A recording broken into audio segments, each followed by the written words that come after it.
In this module, we're going to cover the concept of obesity and really look a little bit further on how it affects the body and what it actually is as well. So as we learned earlier in this unit, energy is stored when our energy intake is consistently higher than our energy expenditure. And the total of all the extra energy, be it from carbs, fats, or most of it is lipids, that energy is either already lipids or it's converted into lipids, and it's stored within these adipocytes, these fat cells right here, okay?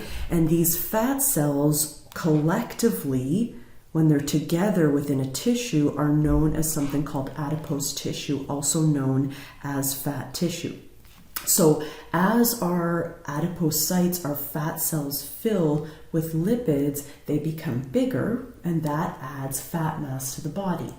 Also, when these adipocytes reach their maximum size, they are going to divide, and we are going to make new fat cells, also increasing to a higher fat mass and an increase in weight in the body, okay?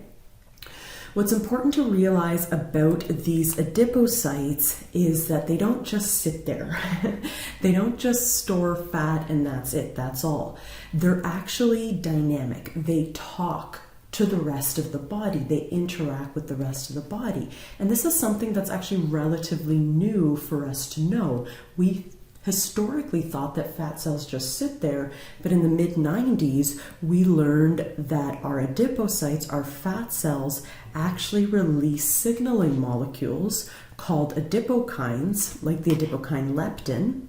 And these adipokines, and there's many of these adipokines travel through the blood and send messages to various target tissues throughout the body, okay? Now, when our fat mass is below a certain level, and it's not like there's a number, it depends on the person, but when our fat mass is below a certain level, adipokine secretion is healthy. It's good. It's a good thing. It's a positive concept. Okay, and we need fat mass. We need fat mass for a lot of different reasons. And when it's at kind of a healthy level, adipokines are secreted in a way that actually reduces inflammation and reduces the risk of various chronic diseases. However, beyond a certain level of fat mass, when we pass that kind of fat mass threshold, adipokine secretion, it goes bad. It actually changes dramatically. There's like a switch that's flipped, and adipokine secretion changes in a way that it actually promotes something called low-grade inflammation. Why am I bringing this up? Obesity is associated with a lot of what we call comorbidities, like these co-issues like cardiovascular disease, diabetes, type 2, cancer, and we believe that the reason obesity leads to these other issues, these other diseases, is because of the change in adipokine secretion that occurs past a certain level of fat mass.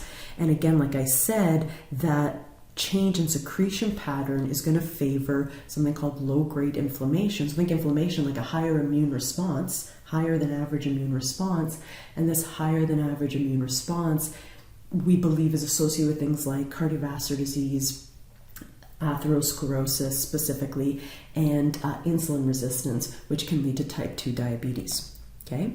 So as we said, one of the main adipokines is something called leptin, and leptin is known as the fullness hormone, or something called the satiety hormone. Leptin is something that is secreted by our adipocytes, and it's adipokines, and when our fat cells get larger, adipocytes get larger, more leptin is released, and that should cause a feedback primarily to the brain, to the appetite center in the brain, the hypothalamus, that tells the hypothalamus, hey, these fat cells are full, slow down your appetite.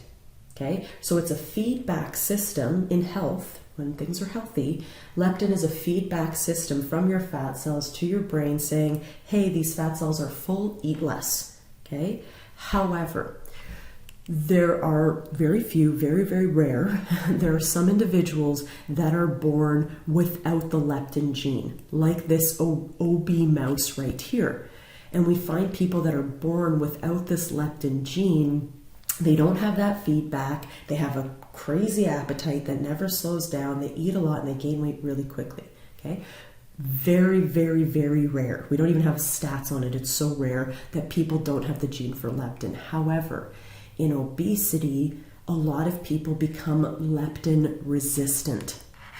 Leptin resistance means that our fat cells get bigger, and the feedback should be, okay, fat cells are bigger, leptin go to the brain and say stop eating.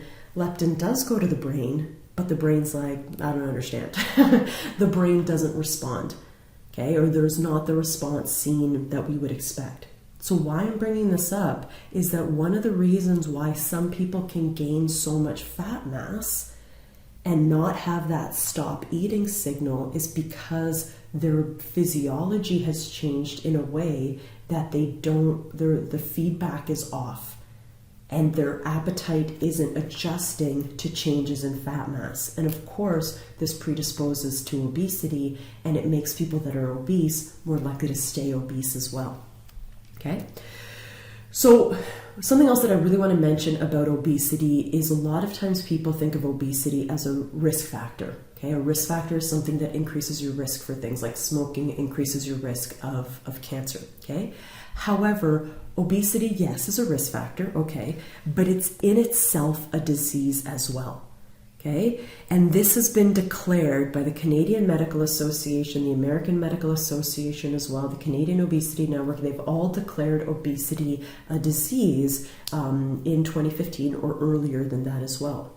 Part of what makes it a disease, it's not a lifestyle choice, it is a disease associated with lifestyle factors, fair.